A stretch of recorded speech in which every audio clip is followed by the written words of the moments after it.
함께 기도하심으로 주일 예배를 시작하겠습니다. 여호와 내 하나님이여, 나를 생각하사 응답하시고 나의 눈을 밝히소서. 나는 오직 주의 사랑을 의지하였사오니 나의 마음은 주의 구원을 기뻐하리이다. 내가 여호와께 찬송하리니 이는 주께서 내게 은덕을 베푸심이로다. 사랑과 은혜가 많으신 하나님, 언제나 변함없이 저희들을 사랑해 주시고 지켜 보호하여 주심을 감사드립니다. 오늘도 베풀어 주신 은혜를 생각하며 이 시간 하나님 앞에 예배를 드립니다. 저희들의 예배를 받아 주시옵소서.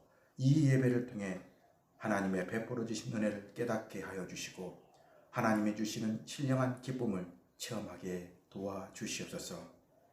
이 시간 말씀을 듣습니다. 말씀을 전하는 자나 듣는 자가 성령의 역사를 체험하며 들을 수 있는 그런 말씀 되게 도와주시옵소서. 또한 그 말씀이 이 모든 어려움을 이겨내는 능력되는 말씀 되게 도와주시옵소서. 예수님의 이름으로 기도드리옵나이다. 아멘. 찬송가 435장 찬송하시겠습니다.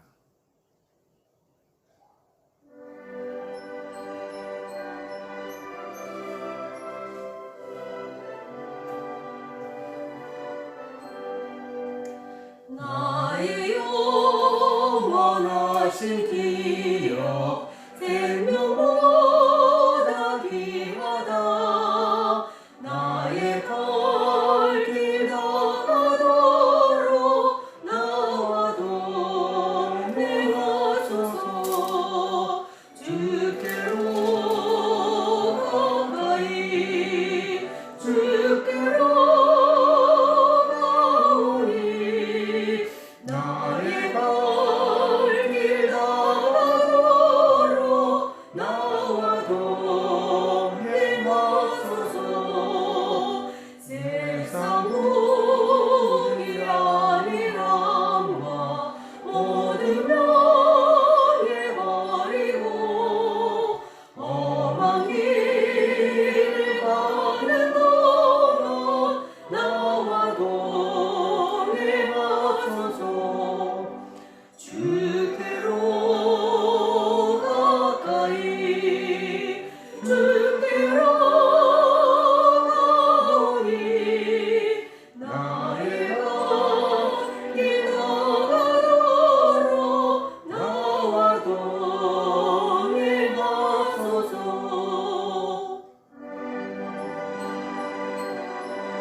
사도신경을 고백하심으로 우리의 신앙을 다 함께 고백하시겠습니다.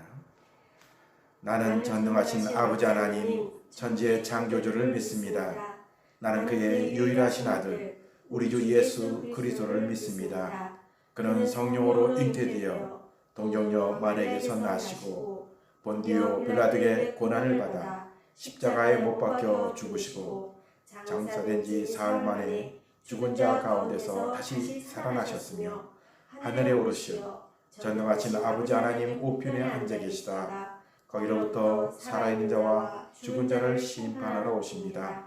나는 성령을 믿으며 거룩한 공교회와 성도의 교제와 죄를 용서받는 것과 몸의 부활과 영생을 믿습니다. 아멘. 하나님께서 오늘 우리에게 주시는 말씀은 데살로니가 5장 17절에서 18절의 말씀입니다. 다 함께 봉독하겠습니다. 함께 봉독합니다. 항상 기뻐하라. 쉬지 말고 기도하라. 범사에 감사하라. 이것이 그리스도 예수 안에서 너희를 향하신 하나님의 뜻이니라. 아멘. 할렐루야. 아멘. 하나님의 축복과 사랑이 여러분들과 가정에 함께 하시기를 주님 이름으로 축원합니다. 이제 한번 따라해 보시기 바랍니다. 행복한 사람이 됩시다. 행복한 사람이 됩시다. 저는 여러분 모두가 행복한 사람이 되는 여러분 되시길 바랍니다. 한 아이가 하루는 횟집 광고 전단지를 보게 됩니다. 근데 전단지를 보니까 회가 너무 먹고 싶은 거예요. 어린아이가 무슨 돈이 있겠어요. 그래서 아빠한테 이제 얘기하는 겁니다. 아빠, 회가 너무 먹고 싶은데 횟집 가면 안 돼요. 여기 뭐 회가 얼마나 비싼데 못 가. 그랬더니 아빠 가자고 막 졸라대면서 아빠 돈이 없으면 형하고 저하고 돈을 보탤게요. 그래도 안 간다는 거예요. 한참 있다 때려쓰다가 아빠한테 얘기를 합니다. 아빠, 왜 횟집 안 가려고 그래? 안 가려면 횟집 안 가려고 하는 100가지 이유를 대라 그랬어요. 그러니까 아빠가 웃으면서 그래? 100가지? 그래, 그럼 네가 먼저 한번 해봐라. 네가 횟집을 가야 되는 100가지 이유를 먼저 대라 그랬어요. 그랬더니 이 아이가 알았다고. 아빠, 내가 100가지 되면 가는 거야? 그러면서 100가지를 되는데 시작하는 거예요. 아빠, 내가 가려고 하는 이유, 주인이 남자인지 여자인지 알고 싶어요. 횟집이 어떻게 생기는지 알고 싶어요. 일하는 사람이 몇 명인지 알고 싶어요. 그리고 고추장이 맛있는지 안 맛있는지, 불빛은 어떤 불빛이는지 계속 되더니 결국은 99개, 나 같은 아이가 몇 명이 나오는지, 그리고 회 먹고 나면 콜라를 주는지 안 주는지 알고 싶어요. 100 그러는 거예요. 그러면서 그 아이가 아빠한테 다고칩니다. 이제 아빠가 안 가야 될 일이 100가지 되라는 거예요. 그랬더니 아빠가 웃으면서 알았다고. 그래서 아이를 횟집에 데리고 갔다라는 이야기입니다. 저는 이 이야기를 들으면서 그런 생각을 했어요. 이 아이가 100가지 이유를 댈 수 있었던 이유는 무엇인가? 그것은 100가지 이유, 아마 10,000가지 이유도 될 수 있었을 거예요. 그것은 이유가 먼저가 아니라 뭐가 먼저예요? 횟집에 가려고 하는 마음이 먼저였다라는 거예요. 횟집을 안 가려고 했으면 횟집을 안 가려고 하는 마음이 먼저였을 거예요. 그런데 이것이 인생도 마찬가지라는 거예요. 여러분, 불행한 사람들의 이유가 참 많습니다. 불행한 사람들의 이유, 무엇 때문에 불행하고 무엇 때문에, 여러분 10,000,000가지 10,000가지가 될 거예요. 그 이유 때문에 불행한 것이 아니라 뭐예요? 불행한 마음을 가지고 있기 때문에 그 사람은 불행한 이유를 찾는 겁니다. 반면에 어때요? 행복한 사람은 행복한 이유가 많아서 행복한 것이 아니라 행복한 마음을 소유했기 때문에 그 사람이 행복해지는 것이에요. 그래서 행복한 마음을 갖는 것이 얼마나 소중한지 모릅니다. 저는 행복한 사람이 되시기 바랍니다. 여러분 모두가 행복한 사람이 되었으면 좋겠어요. 사회학자들의 분석에 따르면 1950년도에 지구촌 사람들이 필요한 생필품이 72가지였다고 합니다. 절대 필요한 것은 18가지였고요. 근데 2000년대를 살고 있는 사람들의 현대인들의 필수품은 몇 가지요? 생필품이 500가지가 됐고요. 꼭 필요한 것만 가지고도 50개가 넘는다는 거예요. 그러니까 현대인으로 산다라고 하는 것은 엄청난 부와 엄청난 편리함과 엄청난 것을 누리고 산다라는 거예요. 저희 어릴 적에는요, 전기가 들어오지 않았습니다. 서울에 와서 전기가 왔는데 얼마나 화려한지 깜짝 놀랐어요. 지금 그때의 감격과 그 기쁨을 지금도 제가 잊혀지지 않습니다. 저희 어릴 적에는 텔레비가 나오지 않았습니다. 저희 없었어요. 가난하니까. 흑백 텔레비 하나 보려는데 볼 수가 없으니까 만화방이라는 걸 가가지고 가난한 사람들을 돈 주고 그걸 봤어요. 그때 기밀 프로 레슬링, 암스트롱이 그 달 착륙하는 거, 그런 것을 돈 주고 가서 보는데 얼마나 신기한지, 텔레비가 그렇게 신기했습니다. 여러분, 경제적으로 어렵다는데 3, 40년에 비하면요 상상할 수 없는 부와 풍요로움을 누리고 있어요. 저는 지금도 언제가 가장 행복했습니까? 물어보면요, 저는 서슴지 않고 얘기합니다. 제가 어릴 적에 소풍 갔는데, 어릴 적에 소풍 가기 위해서 어떻게 해요? 별거 아닙니다. 칠성사이다 꼭 하나 샀죠. 카스테라, 과자, 그리고 거기에 김밥 하나를 배낭에다 집어넣고 그 배낭을 꽉 품고 잡니다. 왜 그런 줄 아세요? 잠이 안 오는 거예요.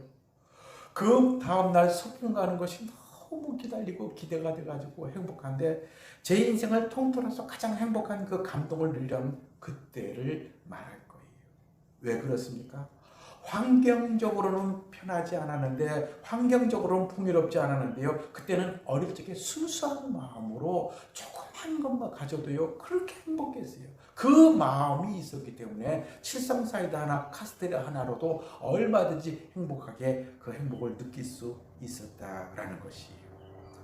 여러분, 상담학을 가르치다 보니까 이 마음에 대한 연구를 많이 하게 됩니다. 그래서 사람들이 행복을 느끼는 것은 어디냐? 마음이라 이렇게 대답을 합니다. 그러면 도대체 마음은 어디 있냐? 일반 사람들은 뭐라고 말해요? 가슴에 있다라고도 말하고, 어떤 사람들은 심장에 있다 그렇게 말하기도 합니다. 의학적으로는요, 행복한 것을 느끼는 마음은 어디 있느냐? 그것은 뇌에 있다고 말합니다. 뇌에 어디냐? 전두엽이라고 하는 것인데, 이 전두엽이라는 곳에 도파민이라든가 세로토닌이 증가되면 사람들은 행복감을 느낀다는 거예요.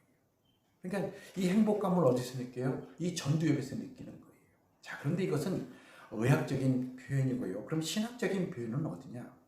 신학적인 표현, 사람들의 마음은 어디냐? 인간은 영과 혼과 육으로 나눠졌다 이렇게 말하기도 하고요, 영혼과 육으로 나눠졌다 이렇게 이분법으로도 얘기하고 삼분법으로도 얘기합니다. 근데 이 동물들은 영과 육만 있습니다. 인간만 뭐가 갖고 있어요? 영혼이 있는 거예요. 근데 사람이 언제 행복감을 느끼느냐 하면은 이 영혼이 편안함을 느낄 때인데, 이 영혼이 가장 평안함을 느낄 때가 언제냐? 하나님과의 깊은 관계가 회복이 되는 순간 사람들은 안정감을 느끼고 거기서 행복감을 느끼게 되더라라는 것이에요. 그러니까 이 인간의 마음이라는 것은 뭐냐면 우리의 영혼이 행복해야 되는데, 이것은 인간이 행복을 가장 행복하게 느낄 수 있는 것은 하나님과의 관계가 깊은 관계로 회복될 때 사람들은 행복감을 느끼게 된다라는 것입니다. 저는 여러분 모두가 하나님과의 이 깊은 관계를 회복함으로 인하여 이 행복감을 누리며 살아가는 여러분 되시기를 주님의 이름으로 축원합니다.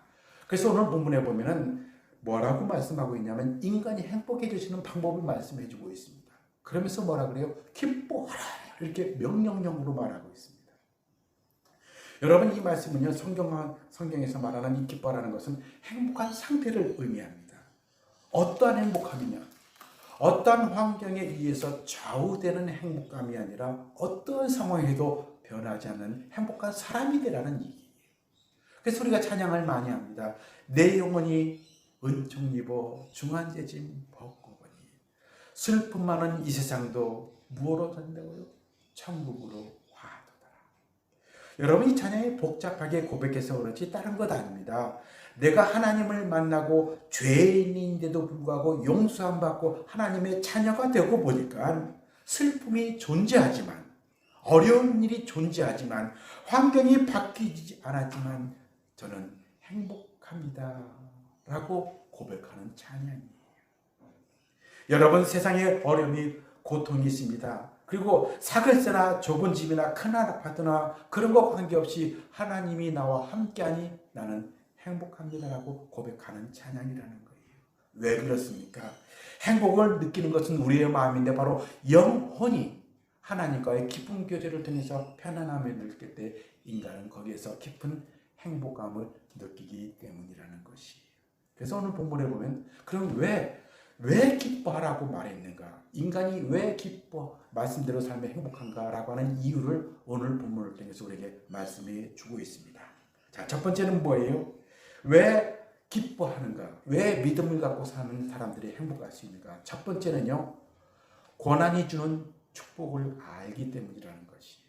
한번 따라해 보시기 바랍니다. 고난이 주는 축복을 알기 때문입니다. 무엇을 알게 된다고요? 고난이 주는 축복이 있다라는 거예요. 여러분, 오늘 본문을 통해서 왜 믿음을 가지고 살면 사람들이 행복하게 살아가는가라고 하는 분명한 이유를 설명해 주고 있습니다.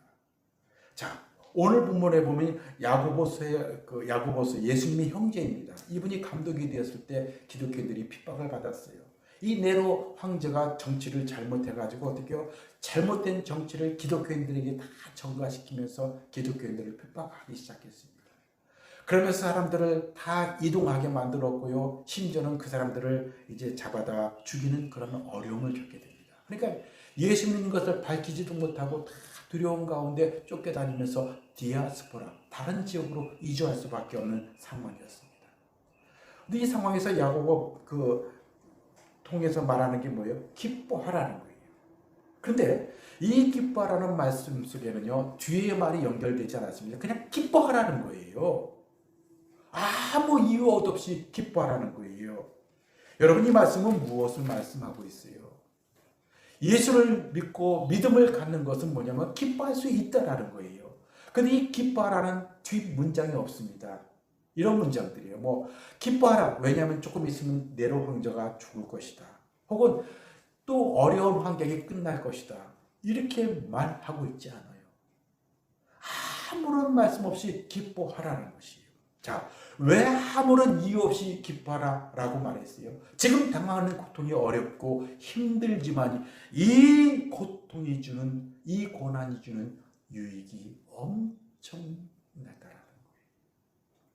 여러분, 고난 자체가 무슨 힘이 있겠어요? 고난이 왜 그것이 기쁨이 되겠어요? 그런데 이 고난 속에 숨겨진 엄청난 능력이 있다라는 거예요.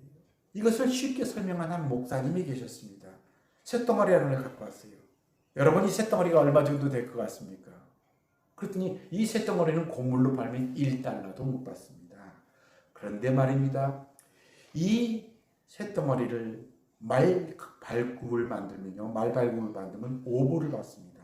바늘을 만들면요 300불을 받습니다. 면도칼을 만들면요 3,000불을 받고요. 시계 부품을 만들면 10,000,000불을 받을 수 있습니다.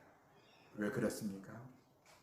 쇠라고 하는 것은 단순하게 보면 쇠지만 쇠에 갖고 있는 그 성질과 그 여러 가지를 이용해서 뽑아낼 때 무엇으로 만들어내느냐에 따라서 이 쇠에 담겨있는 어마어마한 능력이 숨어있기 때문이라는 거예요.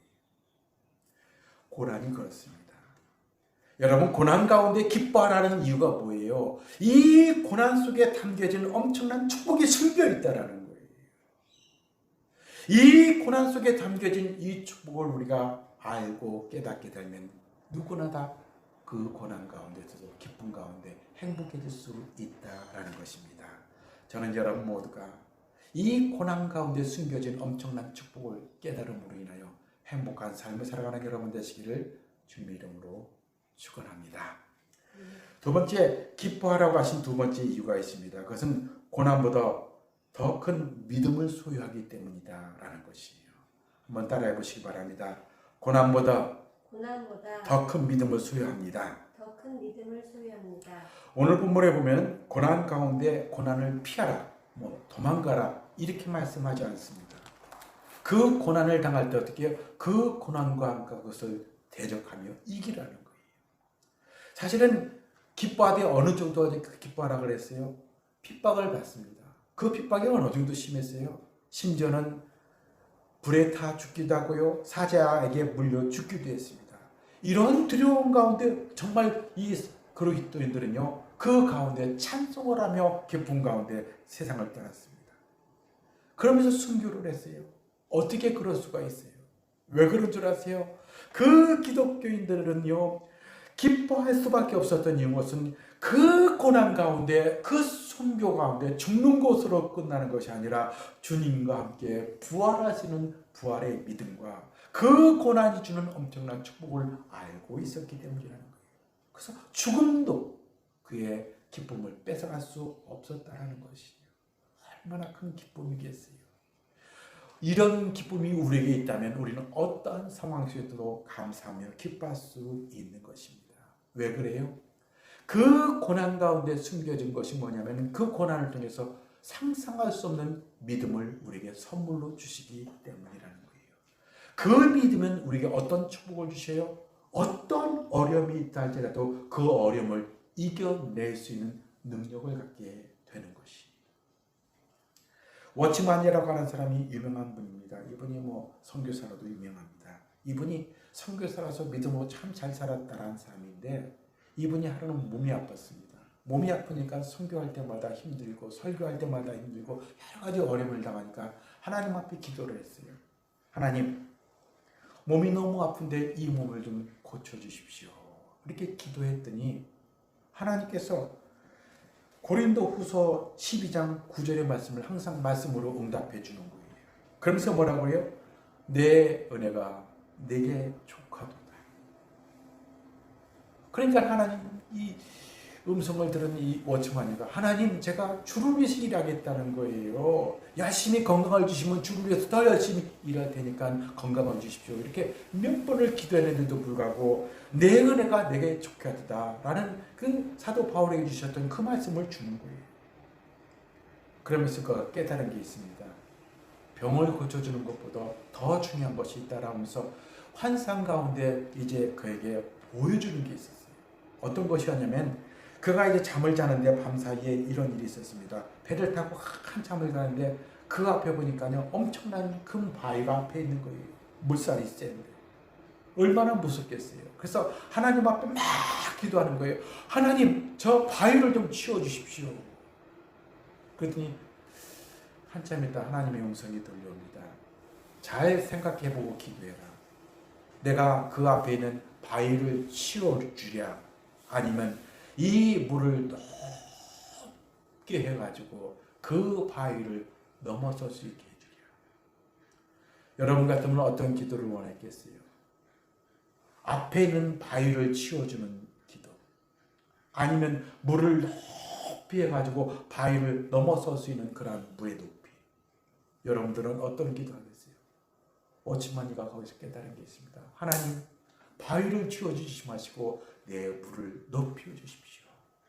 그랬더니 그 배가 그냥 그 수많은 밑에 바위들이 있음에도 불구하고 그 바위를 다 넘어서 안전하게 항해하더라라는 것이. 여러분이 얼마나 귀한 말씀이에요. 워치만이가 깨달은 게 있고, 다른 게 아니구나. 하나님께서 나에게 주셨던 앞에 있는 장애물과 문제들이 중요한 것이 아니라 이것을 넘어서 있던 믿음이 중요하구나. 그러면서 그 이후로 다시 몸을 낫게 해달라고 기도하지 않았습니다. 그 고난, 아픔 평생 갖고 살았어요. 그런데도 불구하고요, 80세까지는 그의 사명을 다 감당하며 살았다라고 하는 것이. 여러분 인생 삶에서 중요한 것이 무엇이에요? 내 앞에는 돌멩이에요. 여러분이 돌멩이를 치워달라고 기도하지 마시기 바랍니다. 이 돌멩이는 치워도 또 나오게 되어 있어요. 다음에 또 나오게 되어 있어요. 더 중요한 것은 무엇이에요? 이 돌멩이를 넘어설 수 있는 믿음의 분량이 필요하다는 거예요. 고난이 우리에게 유익한 이유가 있습니다. 고난 가운데 기뻐하라라고 하는 이유가 있습니다. 믿는 사람들이 고난 가운데서도 행복하게 살 수 있었던 것은 무엇이에요? 그 고난을 통해서 넘어설 수 있는 믿음과 능력을 허락해 주시기 때문입니다. 저는 여러분 모두가 고난 가운데 이 믿음을 가짐으로 인하여 여러 가지 어려움 가운데 좌절하지 않고 이기면서 능력 있는 삶을 살아가는 여러분 되시기를 주님의 이름으로 축원합니다. 아멘. 마지막 중요한 것이 있습니다. 고난 가운데 기뻐해야 될 소중한 이유. 믿는 사람들이 고난 가운데도 행복해지는 이유가 있습니다. 그것은 뭐냐면 고난을 통해서 우리가 무엇이 소중한가를 깨닫게 해주신다는 거예요. 한번 따라해 보시기 바랍니다. 고난은 우리로 하여금 무엇이 소중한가를 알게 합니다. 여러분이 말씀을 믿으십니까? 고난을 통해서 우리에게 어떤 것을 주시냐면 바로 어떤 것이 소중한가를 깨닫게 해주십니다. 하박국 3장 17절에서 18절에 말합니다. 비록 무화과 나무가 무성치 못하며 포도나무에 열매가 없으며 감람나무에 소출이 없으며 밭에 식물이 없으며 우리의 양이 없으며 외양간에 소가 없을지라도 뭐하라고요? 나는 여호와를 인하여 즐거워하며 나는 구원의 하나님을 인하여 기뻐하리로다. 이 하박국 선지자의 고백이 뭔 줄 아세요? 삶의 우선순위가 분명히 있다라는 거예요. 지금 무화과 나무가 모성지 못하고 포도나무가 먹고 사는 것이 부족하고 그 다음에 잠자리가 불편합니다. 이 모든 것이 없어 할지라도 하나님을 제대로 믿으면 내가 구원의 하나님을 인하여 나는 얼마든지 행복해질 수 있다라는 거예요. 무엇을 말씀하고 있어요? 삶의 우선순위가 분명하면 누구든지 행복해질 수 있다라는 거예요. 무엇이요? 하나님이 나를 사랑하신다. 이 사랑의 기쁨과 이 감동이 있는 사람들은 어떤 어려움 가운데도 기뻐하며 행복한 삶을 살 수 있다라는 것입니다. 저희 애들이 중학교 들어갈 때입니다. 아이들이 중학교를 들어가야 되는데 이 게임에 미쳐 있었습니다. 누가 사줬는지 모르겠는데 한국에서 우리 이모가 사준 것 같아요. 그러니까 얼마나 게임을 열심히 하는지 정말 아무것도 안 보는 거예요. 그래서 저희 집사람이 안 되겠다 그래가지고 너 게임 하지 마라 그러면서 처음에는 네가 2시간 공부를 하면 30분 게임을 하겠다 그렇게 했어요. 그랬더니 애들이 공부를 하는 게 아니라 공부하는 척을 하는 거예요. 왜냐하면 게임을 하기 위해서 애들이 공부하는 척을 합니다. 저희 집사람이 아주 좀 독한 면이 있잖아요. 어느 날 애들이 그런 모습을 보면서 게임기를 갖고 오라 그랬어요. 그랬더니 왜 그러냐 그랬더니 게임기를 그냥 보는 앞에서 버려버리고 부셔버려 버렸어요. 우리 애들이 부시기 전에 엄마한테 얘기합니다. 엄마 제발 이거 부시지 말고 팔기라도 하라고. 됐다고 부셔버렸어요. 애들이 그냥 울상이 돼가지고 그냥 사색이 됐어요. 그때 애들의 표정이 어떤 건 줄 아세요? 모든 것을 다 잃어버린 것처럼 그렇게 실망을 했어요. 그럼 나중에 아이들이 저희 집사람에게 시간이 지나 엄마한테 고맙다 그러는 거예요. 엄마 그때 그 게임 부신 거 너무너무 고맙다고. 그때는 참 서운했는데 지금 생각해보면 너무너무 고마운 일이라고.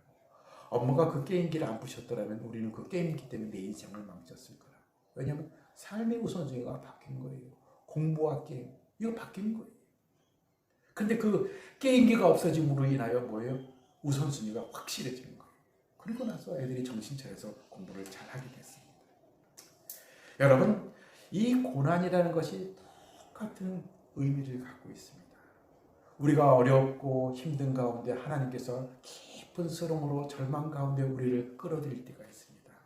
왜 그런 줄 아세요?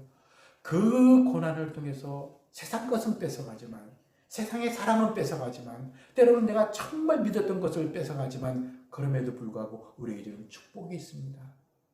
하나님을 믿되 어떻게 해요? 적당히 믿는 것이 아니라 철저하게 믿는 삶의 우선순위를 준다는 거예요. 하나님을 믿지 않고는 살 수 없는 그런 믿음을 주게 되면 그 믿음을 갖게 되면요. 그 다음부터는 이 세상에 두려운 것이 없어요. 여러분 그 모든 어려움 가운데 자기가 장애자로 태어났던 그 한 사람이 있습니다. 여러분 잘 아는 송민희 시인이죠. 이 사람은 태어날 때부터 장애자로 태어나서 그분이 하루 종일 하고 싶은 게 뭐냐면 스스로 화장실 가는 거예요. 그리고 남들이 가는 그 소풍 한번 가보는 거예요. 평생을 못 가도 왔어요. 평생 장애자로 살았기 때문에. 그런데 그 사람이 하나님을 알게 됩니다. 하나님을 알게 되고 하나님의 사랑을 깨달은 뒤에 그가 하나님의 사랑을 글로 표현했어요. 정말 감동적인 글이에요. 이런 내용이에요.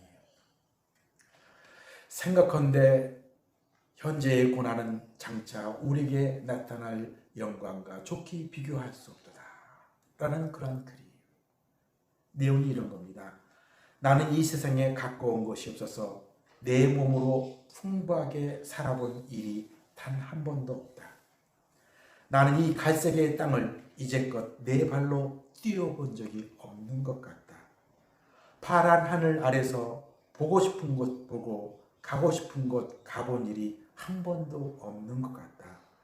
그래서 이 행복을 즐기고 사는 사람들을 볼 때면 평범해 보일 때도 있지만 이상하게 보일 때도 있다. 나는 이 모든 것을 가지지 못했지만 나는 나 나름대로 누리는 것이 있고 누려야 할 것이 있기에 하나님을 찬양한다.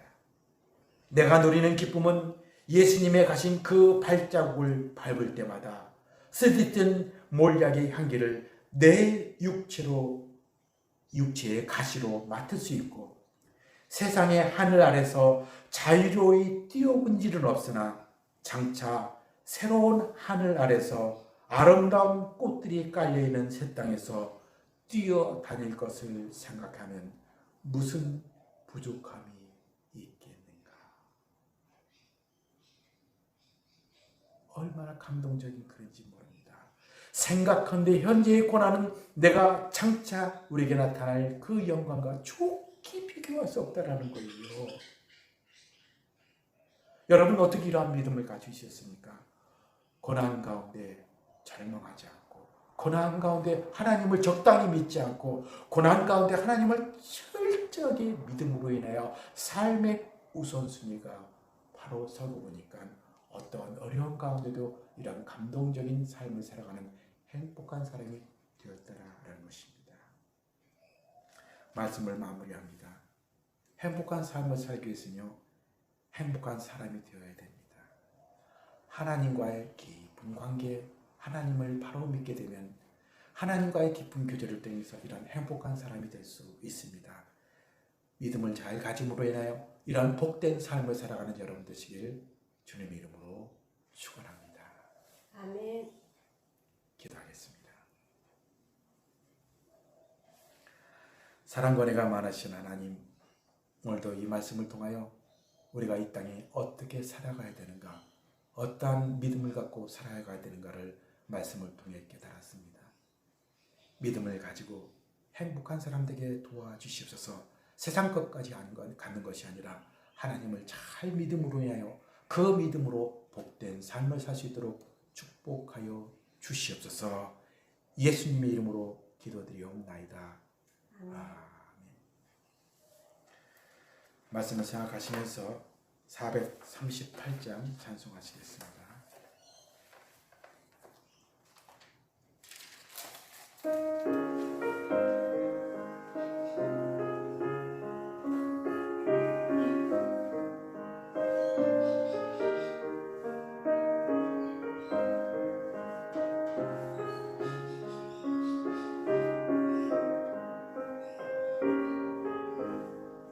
내 영혼이 은총 입어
지금은 우리 구주 예수 그리스도의 은혜와 아버지 하나님의 지극하신 사랑과 성령님의 감화감동 충만 교통하신 은혜가 이제로부터 영원토록 함께 하시기를 간절히 축원하옵나이다.